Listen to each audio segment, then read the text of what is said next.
Amici bellini, finalmente, anche con la voce un po' rauca, cerchiamo di far tirare le fila perché questo recap della Serie A l'abbiamo spostato, ma adesso dobbiamo farlo. Serve più a me che a voi per capire lo stato di forma un po' delle squadre, con un occhio anche a quello che si è fatto nella Champions League, perché si avvicina il Milan e dobbiamo capire come ci arrivano sia Napoli che Milan, e un passaggio anche sulla questione Osimhen, perché non si sa capire niente. Cominciamo.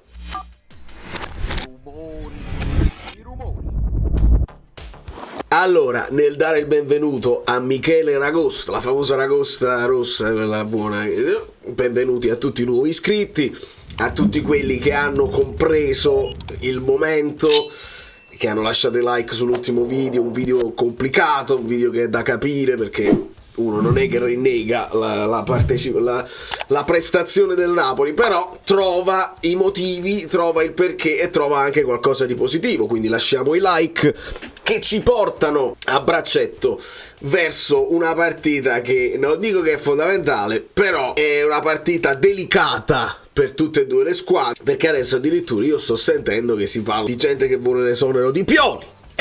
E noi sappiamo benissimo cosa significa avere una tifoseria che spinge per un esonero, quindi vediamo che cosa succede. Il pareggio è dietro l'angolo, perché nessuno, se perde il pareggio. Allora andiamo a fare un recap e spero di farlo il più veloce possibile. Quanto riguarda la nona giornata di Serie A, quindi noi con un'analisi tattica ci spostiamo, vediamo un pochino quello che è successo, se ci riesco e se la memoria insomma non mi aiuta tra uno starnuto e l'altro, se mi sbaglio su qualcosa è perché sono passati un po' di giorni. Voi mi potete dire nei commenti quello che mi sto dimenticando. Torino-Inter 0-3, bella secca, e insomma l'Inter dimostra di essere in questo momento probabilmente una delle squadre più temibili della Serie A. La partita nello specifico con il Torino, gli XG, dobbiamo fare le cose per bene.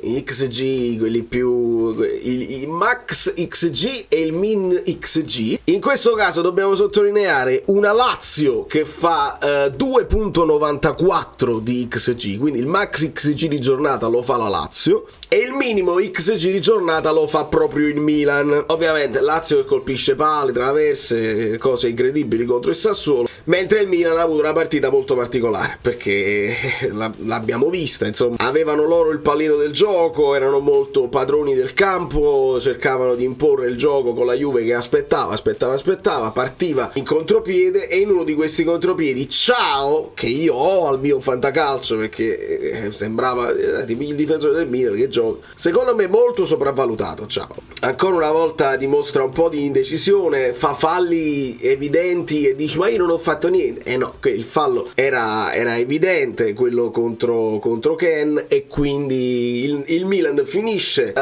in inferiorità numerica, il che vuol dire, io subito ho detto agli amici abbonati, sarà una partita ancora più brutta, perché se prima almeno avevamo una squadra che voleva fare gioco e con 11 contro 11 almeno voleva imporre il proprio gioco, adesso non riusciranno a imporre il proprio gioco, la Juve non è che farà un gioco spettacolare, sarà bruttissima, e secondo me bruttissima è stata. Andiamo per ordine, quindi l'Inter, che nel primo tempo onestamente io mi scrivo anche parate di Sommer, insomma il portiere nuovo dell'Inter si dimostra molto solido, e quando arrivano i tiri nello specchio insomma fa il suo dovere, ed è un Torino che insomma qualcosina la fa, soprattutto nel primo tempo, ha tenuto bene il campo. E poi c'è l'episodio di Barella.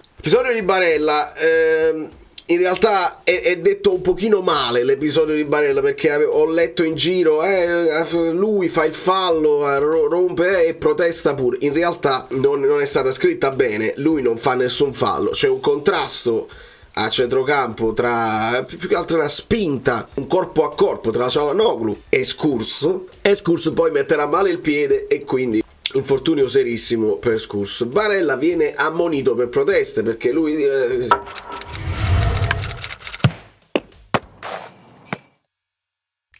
il solito Barella molto che sbraccia, che protesta in continuazione, e in questo caso è stata ci poteva essere il fallo o no. Barella alla fine grida a più riprese, dice ma si è fatto male da solo, mentre tutti in realtà si stavano preoccupando delle condizioni, perché Skurx stava gridando dal dolore. E quindi Barella invece, ma si è fatto male da solo, il che quindi arriva la munizione per Barella, ma non per il fallo. Dopodiché, insomma, il Torino perde un pochino di certezze, arriva un altro gol di Thuram, arriva il gol di Lautaro da corner e arriva anche il rigore Çalhanoğlu, che poi, insomma, questo è un po' l'Inter in a nutshell, cioè proprio i punti di forza di quest'Inter, al di là del resto della squadra che conosciamo molto bene.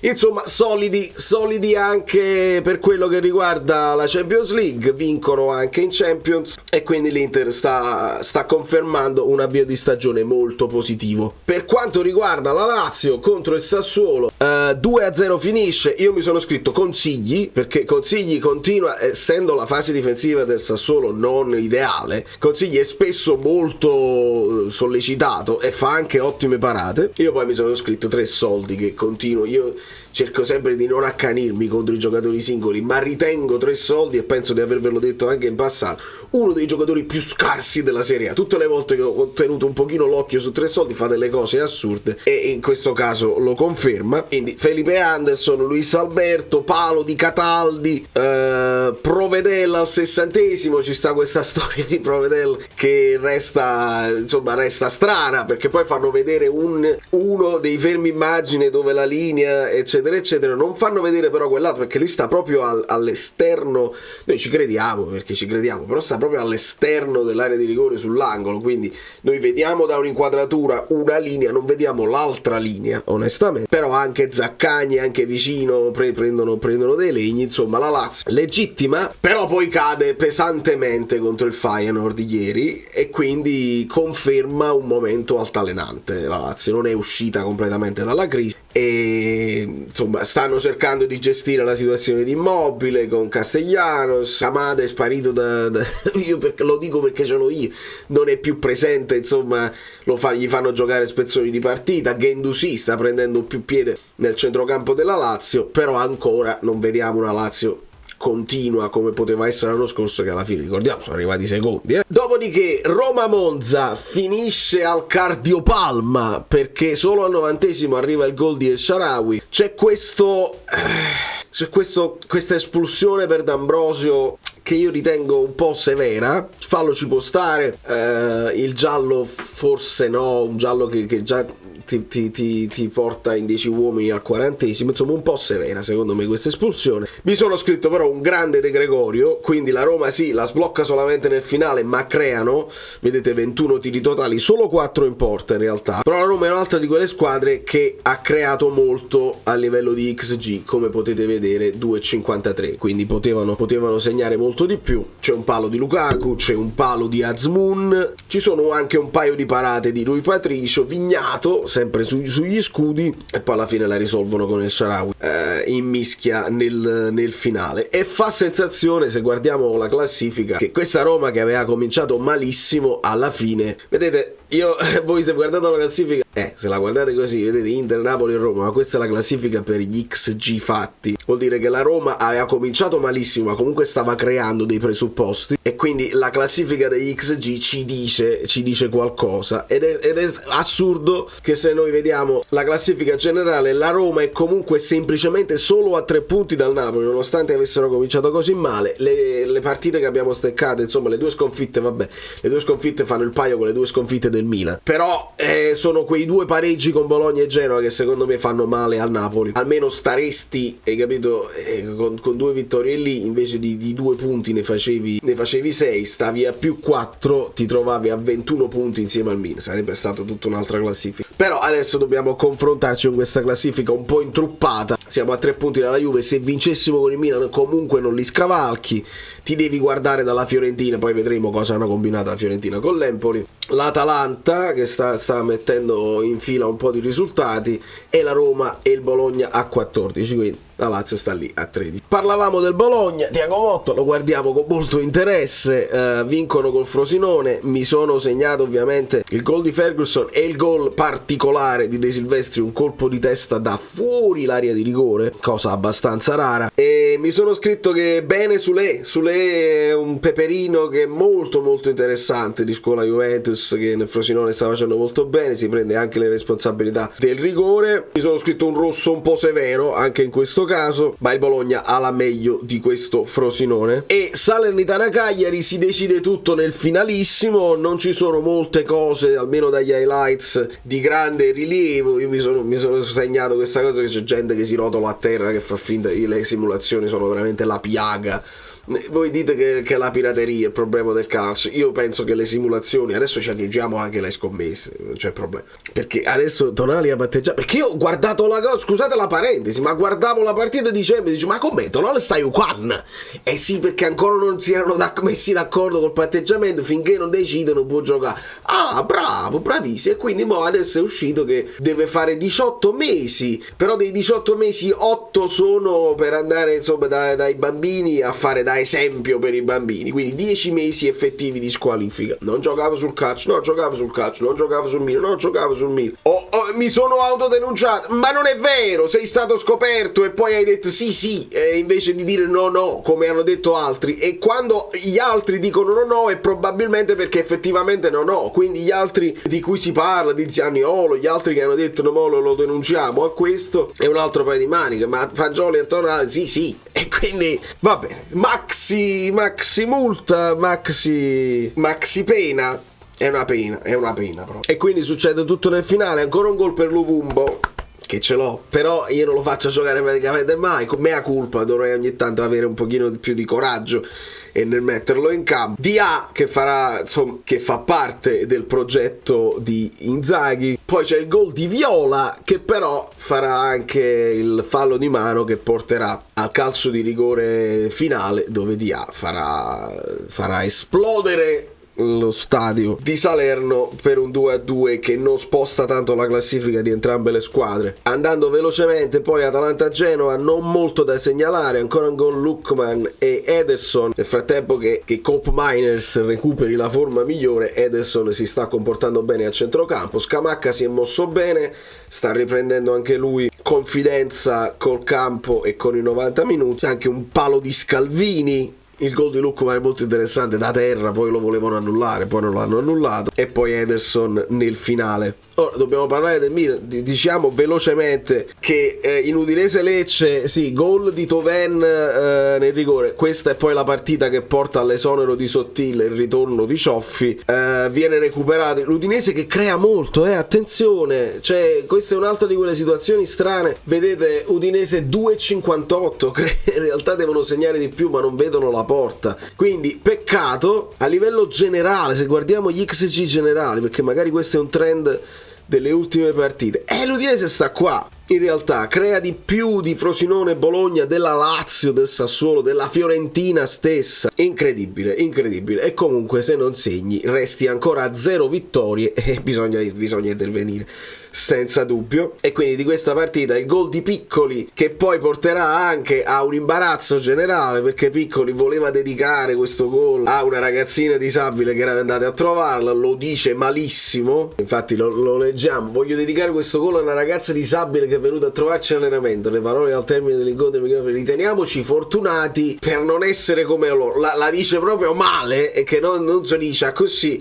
In questo periodo di cultura woke devi stare attento come ti giri e come si capisce che non voleva dire niente di male, onestamente, però qualcuno ovviamente sempre ha detto qualcosa, e lui reagisce anche sui social scrivendo una cosa che secondo me è peggio dell'intervista perché il modo in cui la mette, no? Mi scuso per l'incidente lessicale, e ci siamo, incidente lessicale, non hai saputo l'adrenalina, non hai saputo dicere bene in italiano, ha avuto durante l'intervista, ma ci tengo a rimarcare che sono una persona con dei valori sani e dei principi ben chiari, ma nessuno aveva messo in dubbio tutto questo. Negli ultimi anni ho partecipato attivamente, qua è male, qua è come quando dici: ma quando mai, io non sono razzista, sono mio cugino che è di colore, oppure no, quello quando mai la sorella di mio padre, quello ha avuto a che fare con, è peggio quando fai così. Io ho fatto questo, ho fatto quello, aiuto quotidianamente chi è meno fortunato. Non si fa, non devi fare pubblicità a te stesso. A Natale sono stato in pediatria, all'ospedale dei bambini, vedi, sono bravo, c'ho pure un cugino che soffre di disabilità, figura, proprio è il quando la pezza è peggio della macchia. Faccio beneficenza, vabbè. L'ultima partita è stata Fiorentina-Empoli, di cui io non vorrei parlare, nel senso no, ne abbiamo parlato già, abbiamo fatto anche un piccolo short sui social, io sto utilizzando un po' tutto, voi potete seguirmi su Instagram, su TikTok, su Twitter, X, sto utilizzando un pochino tutto quando non voglio appesantire il canale YouTube di contenuti. Ma insomma, tempo ne poteva fare qua. La cura Andreazzoli, eccetera, eccetera. Ma anche una fase difensiva di Italiano che è un po' ballerina. E io semplicemente ho detto, invece di dire Italiano è un ciuccio, oppure Italiano è un allenatore che ci voleva per il Napoli, molto meglio di Garcia, io dico Italiano deve fare il suo percorso di crescita, dove deve capire anche dove misurarsi la palla, e quindi un po' di maturità, perché lo stesso De Zerbi prendeva gol una continuazione e poi dopo aver fatto le sue esperienze all'estero adesso ha preso un pochino più di consapevolezza e di credibilità negli ambienti del calcio. Italiano deve fare semplicemente questo percorso, e l'Empoli, con un gol addirittura annullato anche a Caputo, la porta a casa in trasferta con zero possesso. Vedi, la Fiorentina fa tutto questo possesso palla, tutti questi passaggi, anche molti tiri in porta, ma non la vede la porta. Non era la giornata ideale per Nico Gonzalez e compagni, e quindi la Fiorentina cade, meno male, perché altrimenti mentre uno dice oi come abbiamo fatto a perdere la Fiorentina in quel modo, meno male che sono caduti, perché altrimenti ci avrebbero scavalcato di nuovo e c'era questa classifica tremenda. Milan-Juventus, che ci interessa moltissimo perché adesso dobbiamo affrontare il Milan.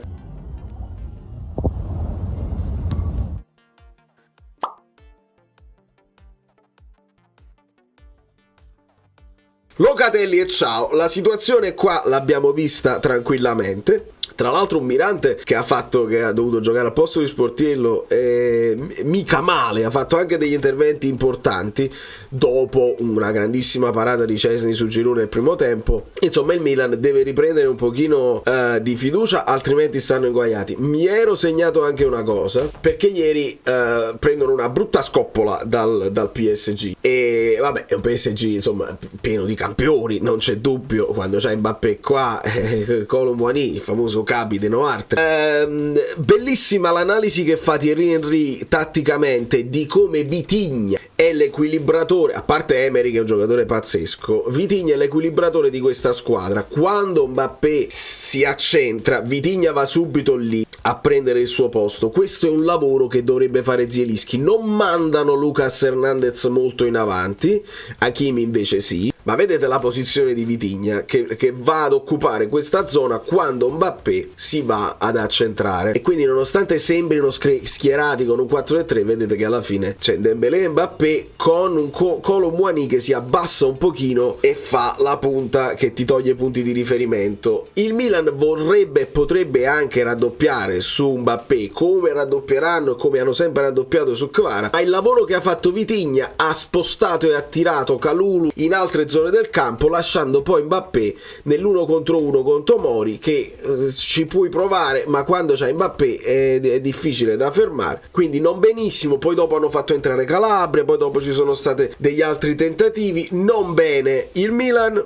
E io ritengo che ho paura di una brutta partita, di nuovo di una brutta partita, con il Napoli che speriamo abbia recuperato completamente la forma, lo stato di forma e la brillantezza, perché se il Napoli lo ha fatto, allora possiamo aspettarci un pochino di più di un Napoli all'attacco. Non credo che il Milan si aprirà e farà una partita all'attacco come hanno provato a fare con la Juve e gli è andata male, e come hanno provato a fare col PSG e gli è andata male.